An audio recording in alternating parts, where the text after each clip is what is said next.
네, 요즘은 해마다 여름에 그 무더위에 대한 기록을 새로 쓰는 것 같습니다. 그래서 올해부터 앞으로 미래에 볼 때는 올해가 가장 시원한 여름이 되지 않을까는 그런 걱정을 해봅니다. 그래도 하나님께서 우리를 지키시고 이 무더위 속에서 살 길을 열어주시기를 기대합니다.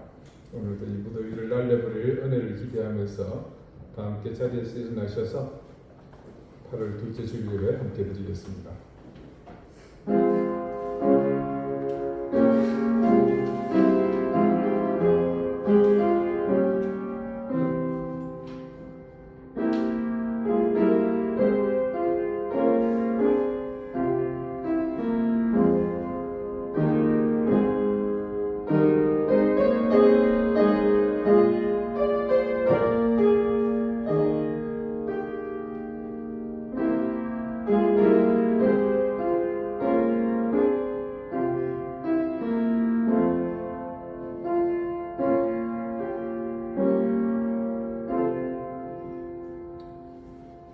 너희 모든 나라들아 여호와를 찬양하며 너희 모든 백성들아 그를 찬송할지어다. 우리에게 향하신 여호와의 인자하심이 크시고 여호와의 진실하심이 영원하리로다. 할렐루야. 전능하신 하나님, 흐르는 물과 같이 시간은 우리 곁에 머물지 않고 쉼없이 흘러가고 있습니다. 이 세상의 모든 순간은 하나님의 주권 아래에 있고 그 주권으로 우리의 인생이 또한 살고 죽음을 믿습니다. 창조주 하나님을 바라보며 우리가 깨닫게 되는 유일한 것은 죄로 인해 영혼이 죽은 바 되었다는 사실과 우리는 그런 멸망의 운명 속에서도 구주의 은혜로 구원의 길에 서 있다는 사실입니다. 오늘도 변함없이 하나님의 주권 아래로 나온 우리 모두가 전능하신 아버지의 발 앞에 가장 겸손하게 겸비하여 예배케 하옵시고 온 정성을 다해 경배하는 이 예배 가운데 역사해 주시기를 구합니다. 간절한 마음으로 엎드려 경배하는 이곳, 이 시간 위에 아버지여 자비와 긍휼의 은혜를 더해 주십시오. 예수 그리스도의 이름으로 기원하옵나이다. 아멘. 2장 함께 찬송하겠습니다.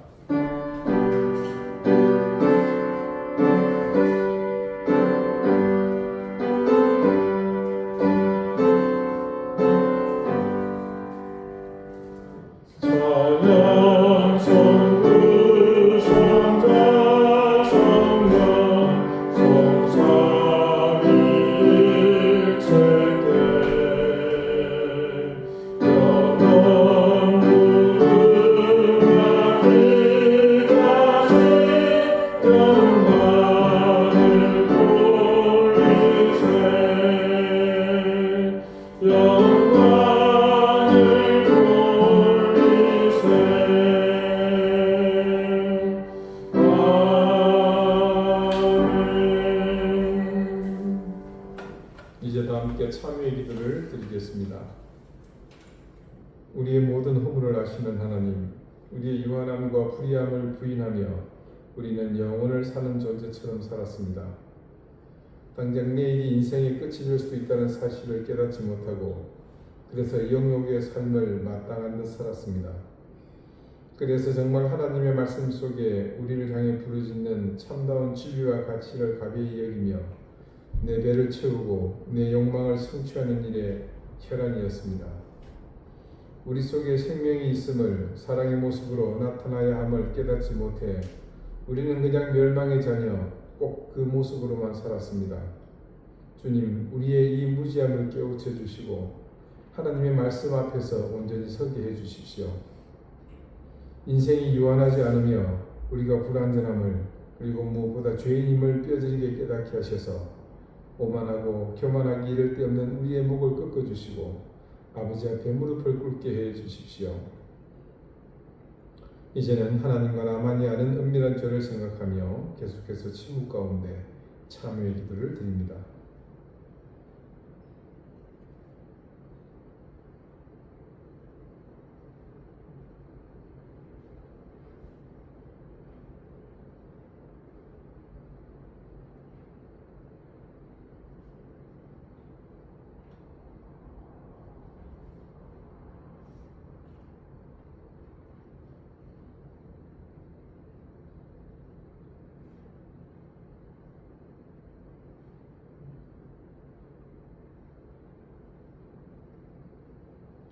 하나님께서는 자신의 부끄러운 죄를 솔직하게 고백하는 사람들에게 말씀하십니다.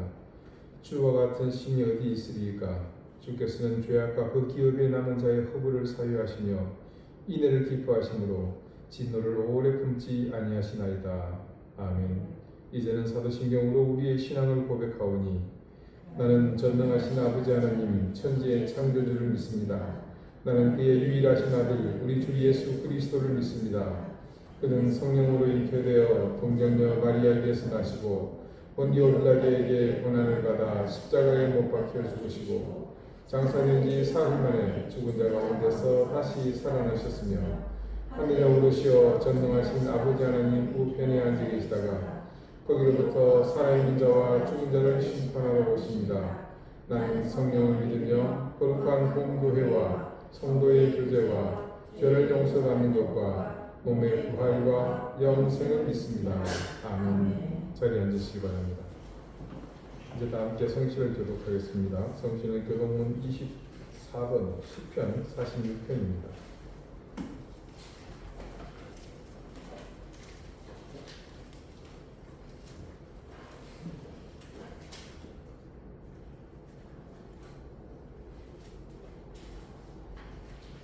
하나님은 우리의 피난처시요 힘이시니 하나 중에 만날 큰 도움이시다. 그러므로 땅이 변하든지 산이 흔들려 바다 가운데 빠지든지 바닷물이 솟아나고 뛰놀든지 그것이 넘침으로 산이 흔들릴지라도 우리는 두려워하지 아니하리라. 한 시내가 있어 나뉘어 흘러 하나님의 성 곧 지존하신 이의 성소를 기쁘게 하도다. 하나님이 그 성이 위에 계시되 성이 흔들리지 아니할 것이라. 새벽에 하나님이 도우시리라. 그가 땅 끝까지 전쟁을 쉬게 하시며 발을 꺾고 창을 끊으며 수레를 불살시키는다. 이르시기를 너희는 가만히 있어 내가 하나님 됨을 알지어다. 내가 온 나라 중에서 높임을 받으리라. 내가 세계 중에서 높임을 받으리라 하시리라. 만군의 여호와께서 우리와 함께 하시니 야곱의 하나님은 우리의 피난처시로다. 아멘. 기도드리겠습니다. 하나님, 절기는 입추가 지났습니다. 조금 더위의 기운이 꺾일만도 한데 여전히 그 기세는 무섭습니다. 해마다 갱신되는 폭염의 데이터는 어쩌면 우리가 이제는 감당할 수 없는 전혀 다른 차원의 문제로 나가고 있다는 두려움을 느낍니다. 온 지구촌이 함께 겪고 있는 이 고통이 물러가게 해주시고 이 강산이 사계질이 뚜렷해 삶의 질이 풍족했던 시절이 꼭 회복되게 인도해 주십시오. 내일을 알지 못하던 시대와 달리 지금은 나름의 자구책이 지구촌 곳곳에서 시작된 지 오래입니다. 하나님, 우리의 무분별했던 과거를 돌아보며 하나님의 자비를 구하오니 이 땅을 불쌍히 여기시고 풍족하지 못한 사람에게 가중되는 이 고통이 사그라들게 해주십시오. 국가적으로는 검사의 수사권을 박탈하는 법이 충분한 공감대 없이 통과되고 또 북한과의 대치 상황에서 군 지휘부의 핵심 인재를 양성할 사관학교를 군에 대해 무지한 자들이 보복성으로 통폐합을 밀어붙이고 있습니다. 옳고 그름을 떠나서 국민의 생존과 안보에 직결한 엄청난 사안이 일부 권력자들의 무분별한 아집으로 시행되지 않게 해주십시오. 자신들의 아집 이외에는 누구에게도 도움이 되지 않는 일을 벌이는 자들의 폐악이 반드시 그에 대한 책임과 더불어 명백한 징벌이 이루어지게 해주시기를 간절히 구합니다. 옛말에 이르기를 하늘은 천천히 움직인다고 했습니다. 그 시간의 여유가 악의 난립을 부추기는 것이 아니라 선한 자들, 그 가운데서도 무지한 자들이 깨달을 기회를 부여한 것임을 깨닫고 부디 겸손하여 스스로 자멸하는 길로 나가지 않게 해주십시오. 여름이 이제 막바지를 향해 가고 있습니다. 우리의 심신은 지쳐가고 의욕은 떨어지며 모든 것이 위축되고 있지만 하나님의 전능하신 손길이 지금껏 변함없이 인도하셨던 것처럼 이 위협 속에서도 우리와 동행하심을 믿습니다. 우리에게 주신 모든 것에 감사하며 당연하게 주어진 모든 것에 담긴 하나님의 은혜와 사랑을 이 시간도 더 깊이 깨닫게 해주십시오. 하나님, 간절히 구합니다. 이 시대 속의 모든 교회가 이제는 새로운 시대에 감당해야 할 사명이 있음을 깨닫고 이 시대의 요구 앞에 우리 스스로가 자정하는 신앙을 갖게 해주십시오. 이제껏 욕심대로 개교회주의를 지향하며 그렇게 살았던 모습은 버리게 해주시고 하나님이 명령하시는 때로는 우리 눈에 실패와 후퇴의 길이지만 그것을 당당하게 걸어갈 수 있게 해주십시오. 오늘 이 시간 주님 앞에 더욱 겸손한 마음으로 겸비하여 예배를 드립니다. 하나님, 우리의 마음을 헤아려 주시고 우리가 그 이름에 부끄럽지 않는 참된 예배자로 엎드리게 해주십시오. 우리 사랑하는 이든 교회의 교우들을 지켜주십시오. 무엇보다 병마로 고통받는 가족들을 치유해 주시고 우리 자녀들의 앞길을 인도해 주십시오. 모두가 함께 어려움을 겪고 있는 이 생업의 현장을 지켜주시고 우리 사랑하는 이든교회 가족들 모두의 형편을 나아지게 해주십시오. 주님, 지구촌은 곳곳에 전쟁으로 셀 수도 없는 많은 생명이 사라지고 있습니다. 가까운 이웃은 지진으로 인해 또 무고한 생명들이 목숨을 잃었습니다.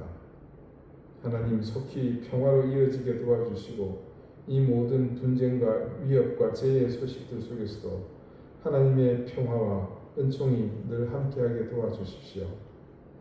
오늘 이 예배를 주님께서 기쁘게 받으시고 하늘의 신령한 은혜로 이 시간 우리에게 내려와 주시기를 구합니다. 주님, 우리를 불쌍히 여겨 주십시오. 예수 그리스도 이름으로 기도드립니다. 아멘.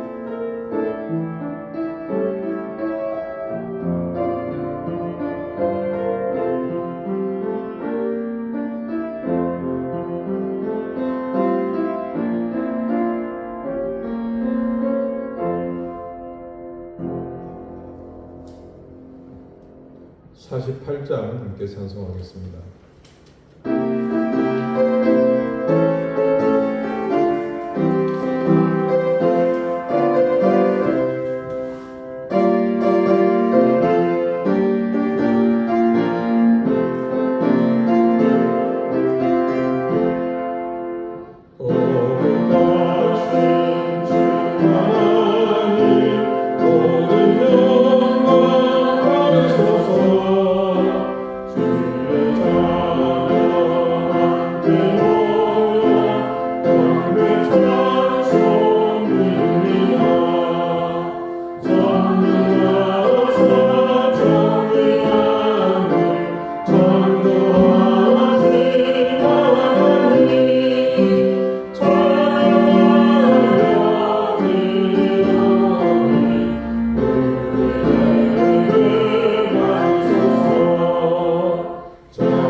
오늘 하나님께서 우리에게 주시는 말씀은 신약 성경 요한일서 3장 14절 말씀입니다. 신약 391쪽입니다.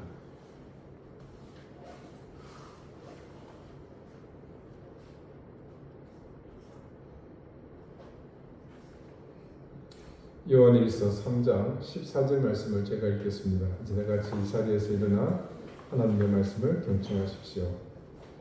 우리는 형제를 사랑함으로 사망에서 옮겨 생명으로 들어간 줄을 알거니와 사랑하지 아니하는 자는 사망에 머물러 있느니라. 아멘. 자리에 앉으시기 바랍니다. 하나님께서 이 말씀으로 우리에게 은혜 주시기를 원합니다. 설교자에게 성경의 특정 본문을 주제로 설교할 때 반드시 점검해야 하는 것이 있습니다. 제일 먼저는 그 말씀이 그 당시 시대에는 어떤 의미를 가졌느냐는 겁니다. 그리고 그 말씀이 기록된 시대의 배경이나 혹은 원인을 찾는 것도 아주 중요한 일입니다. 그리고 나면 그 말씀이 지금 이 시대에는 어떤 의미로 해석되어야 하느냐, 또 그리고 우리는 그것을 어떻게 적용할 것인가 하는 문제죠. 성경 말씀은 대부분 2000년 전에 기록된 것들입니다. 특히 구약의 말씀은 기원전에 기록된 점을 감안하면 이것이 단순히 이 시대에 액면 그대로 여과 없이 적용되는 것은 누가 보더라도 적절치 않다고 여겨질 겁니다. 그래서 설교자는 이 부분에서 자신의 역할에 최선을 다해야 하는 겁니다. 저는 자타가 공인하는 설교를 잘 하는 사람도 아닌 거지만 예절 면에서 부족한 부분이 아주 충만한 사람입니다. 그러나 그럼에도 불구하고 이런 과정에 충실하다면 결국 이 설교를 최종 완성하셔서 여러분에게 말씀하시기는 하나님께서 저를 사용할 것임을 믿으며 그 때문에 또한 저의 부족함과 무관하게 하나님의 손길은 분명 여러분에게 닿을 것이라고 저는 믿습니다. 저는 그래서 이런 생각을 결론적으로 합니다. 설교자는 비록 능력이 부족하지만 하나님의 능력과 일하심을 신뢰하고 그 안에서 마땅히 해야 할 일에 최선을 다하면 하나님께서 그 설교자를 사용하셔서 당신의 뜻을 전하실 것입니다. 그와 마찬가지로 설교 말씀을 듣는 사람은 오늘 말씀을 내게 주시기 위해서 이미 창세전부터 하나님은 이 시간을 구별하셨고 설교자를 선택하셨고 그리고 여러분을 이곳으로 부르셨음을 신뢰하고 기대하는 마음이 있어야 합니다. 그렇게 모든 것을 주관하시는 하나님, 하나님의 일부러 부름을 받아 말씀을 준비하는 설교자, 그리고 그 말씀을 준비된 마음으로 듣는 청중이 하나로 어우러질 때 비로소 설교가 완성되고 예배도 온전해진다고 저는 생각합니다. 이런 생각을 토대로 지난주에 이 본문의 말씀을 보면서 제게 떠오른 질문은 하나입니다. 왜 요한은 이렇게까지 형제 사랑을 주문 혹은 강조했을까 하는 겁니다. 그리고 이토록 집요하게 사랑을 강조했던 이유가 당시 교회 안에서 어떤 요청과 상황 때문이었을까 하는 의문입니다. 요한이 단순히 사랑은 중요합니다 라는 일반적인 교훈을 말하려고 했다면 이렇게까지 반복할 필요는 없습니다. 요한 1서를 읽다 보면 이 사랑하라는 권면이 이제 집요할 정도로 반복되거든요. 그렇게 집요할 정도로 사랑에 대해서 요한이 부르짖는 데는 그만큼 당시 교회 안에 사랑을 무너뜨리는 심각한 문제가 있었기 때문입니다. 가장 첫 번째는 당연히 교회 안에 일어나고 있던 분열 때문입니다. 이 요한 1서는 비교적 늦게 쓰인 성경입니다. AD 90년 전후에 기록된 것으로 추정을 합니다. 이때는 로마의 박해가 심했던 때입니다. 그런데 요한이 더 마음 아파했던 것은 교회 내의 분열입니다. 앞서 우리 2장 19절에서 요한이 이런 말을 했던 것을 기억해 봅시다. 그들이 우리에게서 나갔으나 우리에게 속하지 아니하였나니 만일 우리에게 속하였더라면 우리와 함께 거하였으려니와 그들이 나간 것은 다 우리에게 속하지 아니함을 나타내려 함이니라. 이 말씀에서도 충분히 짐작이 되지만 즉 교회 안에서 어떤 사람들이 공동체를 떠났고 떠나면서 다른 성도들을 혼란스럽게 만든 일이 있었다는 것을 알 수 있습니다. 자, 교회의 분열, 이 혼란스러운 상황 가운데 가장 먼저 사라지는 것이 있다면 그것은 바로 사랑입니다. 형제의 사랑이죠.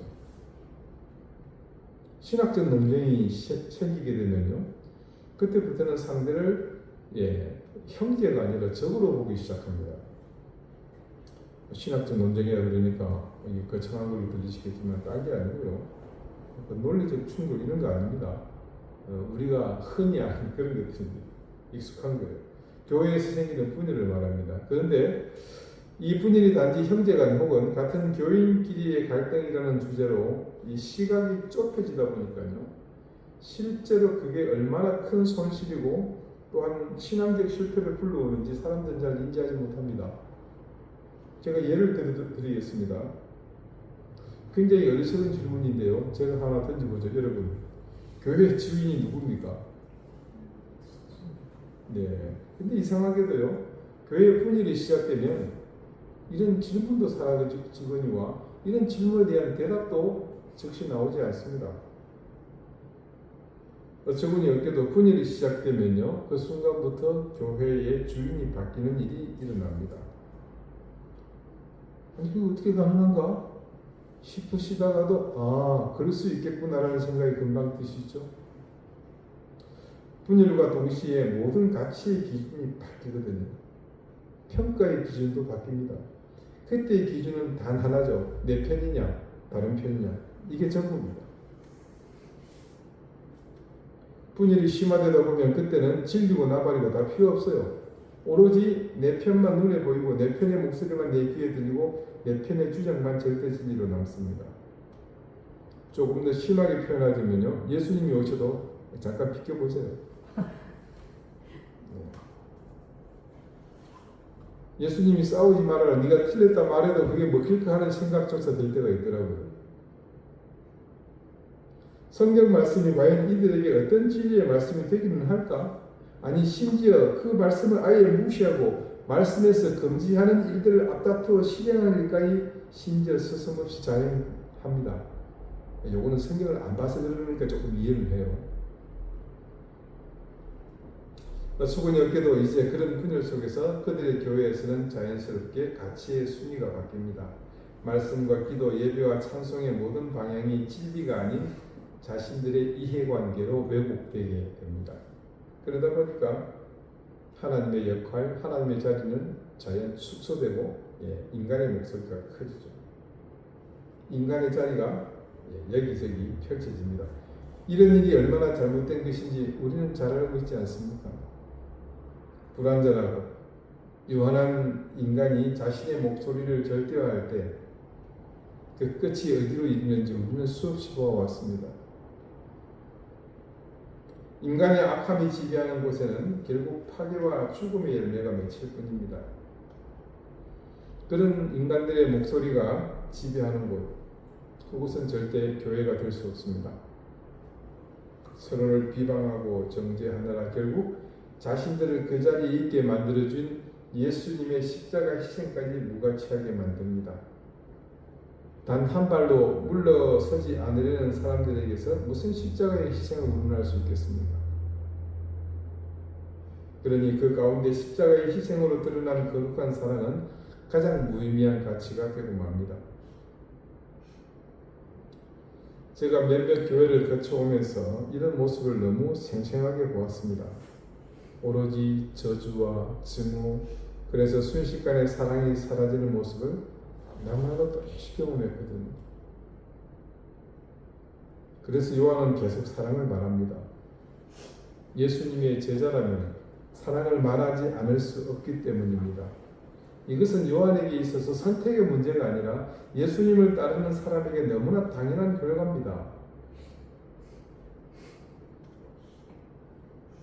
이게 첫 번째 이유입니다. 두 번째는요, 요한이 사랑을 강조하게 된 이유가 여러분도 잘 아는 사실입니다. 바로 거짓 교사들, 이 영지주의자들이 교회에 침투해 왔기 때문입니다. 계속해서 반복되는 얘기입니다만은 그들은 자신들의 지식을 사랑보다 더 중요하게 여겼습니다. 지금껏 우리는 요한일서의 말씀 속에 그들의 흔적을 곳곳에서 보았죠. 그들은 교회 안에서 수없이 많은 헛된 말들을 시전해 왔습니다. 대표적인 게 뭡니까? 우리는 특별한 지식을 가졌다는 거죠. 그래서 하나님을 잘 안다. 우리는 빛 가운데 있다. 이런 주장들입니다.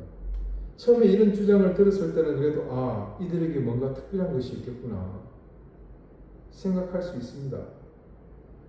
하나님을 아는데 특별한 지식을 가졌다는 말이 예사롭게 들리지는 않거든요. 그러나 정작 그들은 교회 안에서 형제를 사랑하지 않았습니다. 지식은 많았지만 사랑이 없거든요. 결국 여기에서도 무엇을 더 중요하게 여기는가 하는 가치의 우선순위가 이 말씀 속에서 우리가 보편적으로 알 수 있는 그것과는 완전히 다른 모습으로 전도되었습니다. 무너진 겁니다. 그래서 요한은 매우 의도적으로 말해왔습니다. 하나님을 안다고? 그렇다면 형제를 사랑해야 되지 않느냐? 빛 가운데 있다고? 그렇다면 형제를 미워할 수 없지 않느냐? 생명을 얻었다고? 그렇다면 당연히 사랑이 나타나야지. 요한은 그들이 가진 지식이 참 신앙이 아님을 단박에 알아차렸습니다. 요한은 신앙이 지식이 아님을 누구보다도 잘 아는 사람이었거든요. 그는 영지주의자들이 난립하여 섞여 있는 교회에서 이 신앙의 진위를 지식이 아니라 사랑으로 검증하고 있습니다. 여러분, 우리는 복음서를 통해서 잘 아는 사실이 있죠. 누구보다도 이 요한 자신이 예수님의 삶을 가장 가까이에서 본 사람이라는 사실을요. 그의 사랑하는 제자. 우리가 요한의 주장을 가치 있게 여기고 그의 말이 가진 무게를 느끼는 것이 바로 이런 지식 때문입니다. 이 부분 때문이에요. 요한은 마지막 만찬에서 예수님의 가슴에 이 기대었던 제자입니다. 말씀하시는데 불편하게. 그는 예수께서 제자들의 발을 씻기시고 그러면서 새 계명을 주시고 심지어 십자가에서 마지막 피 한 방울까지 쏟아내 주시고 끝끝내 목숨까지 내어 주시면서 사랑하시는 모습을 자기 눈으로 직접 보았습니다. 요한이 전하는 복음서 요한복음 13장에서 17장에 이르는 예수님의 마지막 설교를 보면요, 가장 많이 반복되는 단어가 바로 사랑입니다. 새 계명을 너희에게 주노니 서로 사랑하라. 요한이 처음 이 말씀을 들었을 때는 철없던 젊은 시절이어서 그 의미를 깊이 있게 깨닫지 못했습니다. 그런데 주님께서 정말 당신의 말씀대로 십자가에서 못 박혀 돌아가셨습니다. 그때 제자들에게는요, 말 그대로 감당하기 어려운 혼란이 찾아왔습니다. 멘탈이 완전히 무너져 내렸죠. 그리고 그 혼란이 채 가시기도 전에 어떤 일이 납니까? 죽었던 그 양반이 다시 살아가고 제자들한테 턱하니 나타난 거예요. 세계관, 가치관, 영화관 모든 게 다 지금 혼란스럽죠. 그렇게 부활하신 주님께서 제자들과 함께 지내시는 동안 그들이 주님에게서 들었던 모든 말씀과 또 주님의 삶이 결국 어디를 향하게 되는지를 그들은 철저히 깨달았습니다. 성경 말씀에 깨달았다 이렇게 기록되어 있는 게 아니에요. 어떻게 합니까? 그 말씀을 듣고 그때부터 제자들은 처음부터 죽을 길을 향해 나가잖아요. 이제는 그렇지 않았죠. 예수님이 잡혔을 때 잡혀 죽을까 싶어서 도망갔잖아요. 근데 이후에 어떻게 바뀝니까? 요한을 제외한 모든 제자들이 전부 이 주님의 사랑을 전하다가 목숨으로 생을 마칩니다. 이 죽음으로 생을 마칩니다.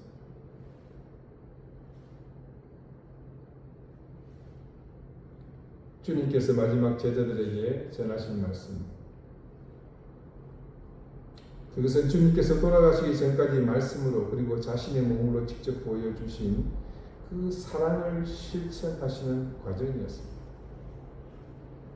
그것을 생생하게 경험한 요한이 에베소 교회를 돌보며 살았던 인생의 모든 방향이 바로 이 예수님의 마지막 말씀이었던 겁니다. 초대교회 전승에 따르면요, 거의 100세를 살았던 논인의 요한은 교회 장로들의 부축을 받아 겨우 강단에 섰다고 합니다. 그리고 힘겹게 숨을 몰아쉬면서 성도들에게 던진 한마디는 서로 사랑합시다. 우리 주님은 사랑이십니다.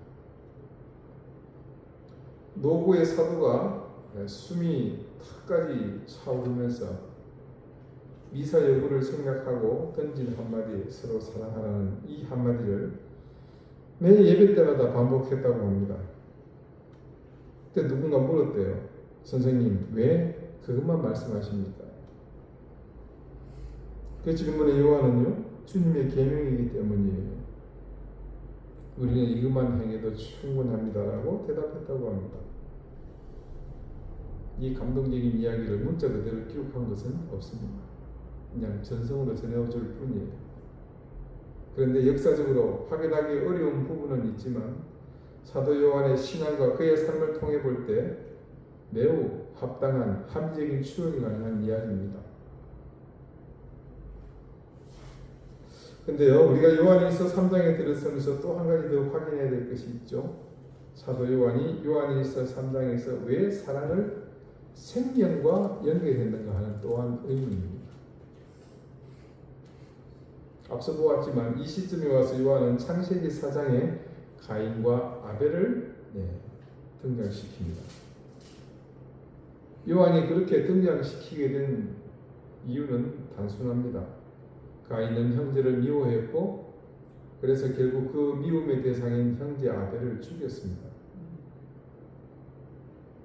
그렇게 미움은 사망의 세계에 속한 모습이고 사랑은 생명의 세계에 속한 모습이라는 사실을 그렇게 아주 뚜렷하게 각인되도록 강조를 했습니다. 그래서 요한에게 사랑은요, 성품의 문제가 아니라 어느 나라에 속해 있는가를 보여주는 표식과 같습니다. 그래서 오늘 말씀에서 사망에서 생명으로 옮겨졌다라고 증거합니다. 왜 요한은 믿음보다 사랑을 말했는가? 왜 교리를 말하는 것이 앞서 형제를 말했는가? 그 의문에 대한 대답을 요한은 말씀 속에서 분명하게 우리에게 보여주었습니다.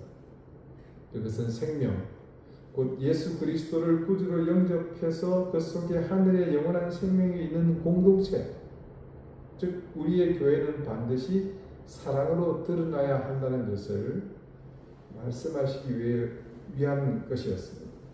그래서 이 말씀을 듣고 또 읽는 우리는 요한의 이 메시지를 통해서 이 시대에 우리에게 주님이 하시는 말씀이 무엇인지를 고민하고 우리 각자의 삶에서 그 대답을 찾아야 합니다.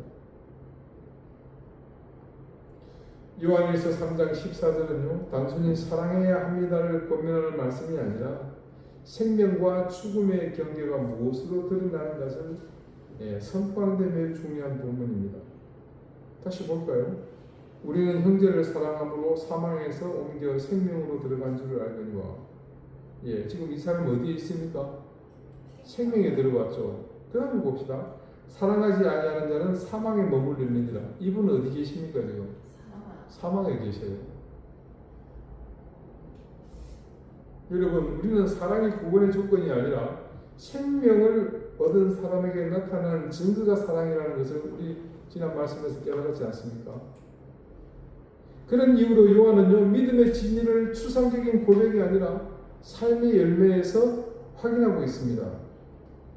그래서 이제 우리에게 그 열매, 즉 생명의 흔적이 있는지 우리는 찾아보아야 돼요. 찾아야 합니다. 사람이 겉모습으로만 살아있는지 죽어있는지를 쉽게 분별하지 못하는 경우가 있습니다. 나무도요, 겨울에는 죽은 것처럼 보이지만 봄이 되면 새순이 돋아 살아있음을 증명합니다. 영적인 생명도 마찬가지입니다. 우리가 입으로 맨날 그렇다고 고백하는 것은 의미가 없습니다. 요한은 우리가 생명으로 옮겨진 줄을 아는 증거가 있다고 말하죠. 생명이 있다는 증거, 즉 열매가 있다는 말입니다. 그 열매가 바로 형제를 사랑하는 것이다. 그래서 사랑은 생명으로 옮겨진 사람의 증거입니다. 우리는 형제를 사랑함으로 사망에서 옮겨 생명으로 들어간 줄을 알거니와. 그 생명에 있는 사람들은 이 과정을 통해서 그렇게 됩니다. 여기서 옮겨졌다는 표현은요, 시제를 보면 뭡니까? 이미 완료된 사건입니다. 그리스도를 믿을 때 하나님께서 우리를 사망의 영역에서 생명의 영역으로 이미 옮기셨다는 그런 의미죠. 그러나 보이지 않는 은혜는요, 눈에 보이는 사랑으로 나타납니다. 사랑은 생명을 얻기 위한 행위가 아니라 생명을 얻은 사람이 맺는 열매입니다. 예수님께서 그러잖아요. 너희가 서로 사랑하면 이로써 모든 사람이 너희가 내 제자인 줄을 알리라. 그래서 반면에 그렇지 못하면요, 그러니까 사랑하지 아니하는 자는 사랑에 머물러 있지 않다라는 것, 사망에 머물러 있다라는 것, 요한은 단호히 말합니다. 교회에 오래 다녔다든지, 너희 집안이 몇 대에 걸친 신앙의 집안이라든지, 성경을 아주 해박하게 한다든지, 직분이 뭔지 말하지 않습니다. 대신 형제를 미워하고 외면하는 삶이 계속된다면 그 사람은 아직 사망의 영향력 아래 머물러 있다는 사실을 이 말씀을 통해서 요한이 선포하고 있는 거죠. 자, 여기서 요한이 말하는 사망은 뭡니까? 코 밑에 손을 갖다 대면 힘이 느껴지고 안 느껴지고 그런 문제가 아니죠. 하나님과의 관계 단절을 얘기하는 겁니다. 사랑은 감정이 아니라 생명을 나누는 삶입니다. 그래서 우리 지난주 16절 말씀을 보았잖아요. 그가 우리를 위하여 목숨을 버리셨으니 우리가 이로써 사랑을 알고. 요한이 말하는 사랑의 핵심은 누누이 강조하지만 감정이 아니라 예수님의 십자가처럼 자신을 내어주는 삶이라는 사실을 분명히 합니다. 그래서 궁핍한 형제를 보고도 마음을 닫는 사람 안에는 하나님의 사랑이 없다고까지 요한은 얘기합니다. 결국 사랑은 말보다 행동이고 감정보다 헌신이며 관념보다 실천이라는 사실을 다시 한번 절감하게 됩니다. 그래서 자연 우리는 삶을 통해 이 사실을 쉽게 점검할 수 있습니다. 나는 예배를 얼마나 드렸는가 보다 나는 얼마나 사랑하고 있는가, 나는 얼마나 알고 있는가 보다 나는 누구를 품고 있는가. 이 점검이 무엇을 의미하는지 이제 우리는 분명히 알 수 있습니다. 여러분, 저만 그렇게 생각하는 것은 아닐 겁니다. 지금 이 시대는요, 정말 어느 때보다도 이웃을 사랑하는, 형제를 사랑하는 이 사랑이 간절한 시대입니다. 예를 우리가 보는 세상의 모습은요, 누군가를 공격하고 짓밟음으로써 자신을 드러내고 분열을 조장함으로써 자신의 이익을 키우려는 그런 모습들이 가득합니다. 그런 세태 가운데 소위 이런 마당에 우리가 형제사랑, 이웃사랑을 말하는 것이 과연 어떤 의미일까? 이게 다 무슨 소용이야? 이런 의구심을 가질 수도 있습니다. 그러나요, 우리가 조금만 하나님의 시선으로, 말씀의 시선으로 세상을 보려고 애쓴다면요, 무엇보다 지금 이것이 간절하다는 사실을 금방 깨닫게 됩니다. 우리는 그런 시각을 가지고 살아야 하는 사람들입니다. 사망에서 생명으로 옮겨진 사람들이잖아요. 아니에요? 네. 우리가 진심을 가지면 반드시 사랑의 방향으로 걸어가게 되어 있습니다. 우리가 그런 사람이 되어야 합니다. 주님께서 그렇게 살라고 우리에게 생명을 주신 거잖아요. 이 땅의 모든 그리스도인이 바로 이 가치를 회복해야 할 때가 지금 이때입니다. 만약 우리가 이 일을 온전히 감당하지 못한다면 이 땅엔 더 이상 희망이 없습니다. 분열이 정당화되고 서로를 비방하다 못해 저주하는 또 공격하는 것이 일상화되고 상식이 되는 세상은 여러분 그 자체로 지옥이잖아요. 그것에 무슨 희망을 기대하겠습니까? 그런 세상을 향해 지금 무엇보다 필요한 것은 요한의 이 간절한 외침입니다. 서로 사랑하라. 오늘 주님께서 우리에게 묻습니다. 내가 너에게 생명을 주었는데 너는 생명을 가진 사람답게 사랑하고 있느냐? 이 질문 앞에서 우리를 돌아봐야 합니다. 그리고 내 신앙이 지금 어떤 모습인지 봐야 한다. 거기서부터 시작합니다.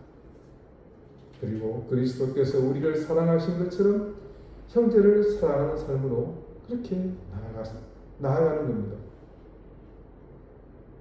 우리가 먼저 사랑의 방향으로 걸어가면 우리 곁에 있는 사람들도 그 길을 함께 보게 된다고 저는 믿습니다.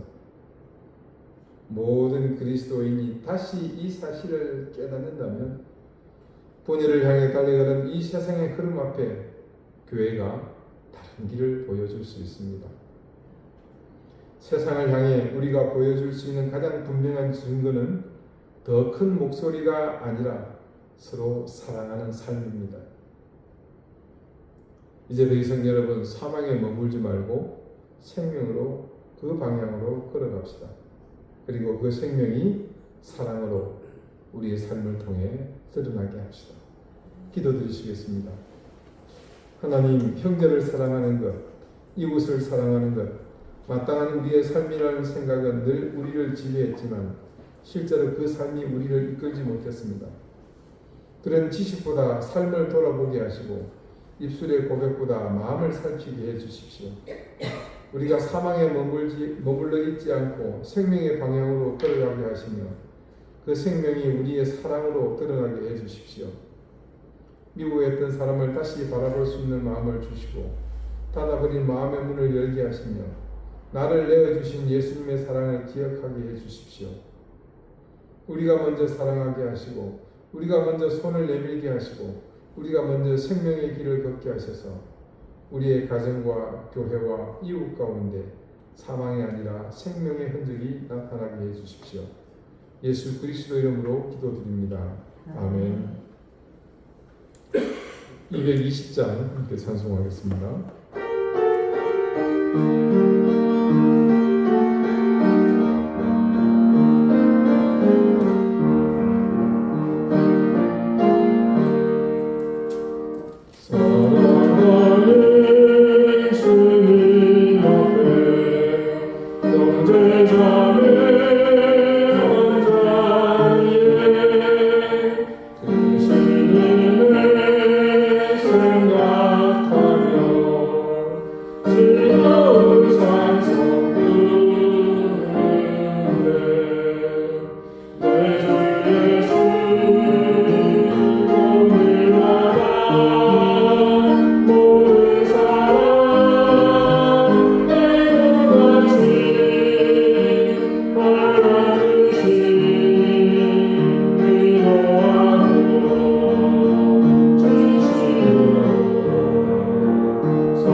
하나님께서 우리에게 주신 모든 것들, 그것이 은혜요 사랑임을 저희는 깨닫고 또 기억하며 알기에 하나님께서 주신 것 중 일부를 구별해서 그것을 하나님 앞에 드렸습니다. 모든 것이 하나님의 은혜요 소유임을 고백하는 고백이며 또 헌신임을 주님 기억해 주십시오. 그러므로 드린 손길의 그 헌신과 또 드림을 기억하시고 그 고백 위에 하늘의 신령한 은혜와 땅의 기름진 복을 넘치게 더해 주십시오. 가정에 평안을 주시고 생업에 복을 주시며 무엇보다도 가족들의 즐거움을 주님께서 물리쳐 주시고 평안함을 얻게 하시고 자녀들이 앞길을 활짝 열린 대로로 달려나갈 수 있도록 길을 인도해 주십시오. 교회를 위해 섬김에 수고하는 손길들을 기억하사 하나님 은혜를 더하시고 그 땀과 수고를 하나님께서 귀하게 여겨 주십시오. 감사드리며 예수 그리스도 이름으로 봉헌 기도드립니다. 아멘. 네, 교회 소식 특별한 건 없습니다. 기록적인 무더위 속에서 여러분 외출을 자제하시고 주로 공공시설 에어컨 많이 나온 곳에 가셔서 시간 그렇게 보내시길 바라겠습니다. 집에서 감당하기가 너무 겁납니다. 우리 환우들 위해서 계속 기도해 주시고요. 또 양재영 집사님, 그리고 우리 김진근 선생님 지난주부터 계속 이게 목을 움직이지 못하고 계신다고 그러는데 얼마나 불편하게 해서 기도해 주시고 최우정 집사님 옆에서도 간호하시느라 고생 많이 하시는데 우리 교우들 여름 건강하게 잘 나실 수 있도록 함께 기도하십시다. 이제 다 같이 자리에서 일어나셔서 앞뒤 좌우에 계신 분들과 다정하게 인사를 나누시겠습니다. 54장 함께 찬송합니다.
이제는 예수 그리스도의 은혜와 하나님의 사랑과 성령의 교통하심이 무엇보다도 형제와 이웃을 사랑하는 그 사랑이 간절한 이때에 생명을 얻은 자로서 그 사랑을 생명이 있음에 증거로 드러내며 살기를 소망하는 우리 사랑하는 이den교회 성도들과 저들의 가정과 생업 위에 주신 자녀들 위해 이제부터 영원토록 항상 함께 있을지어다.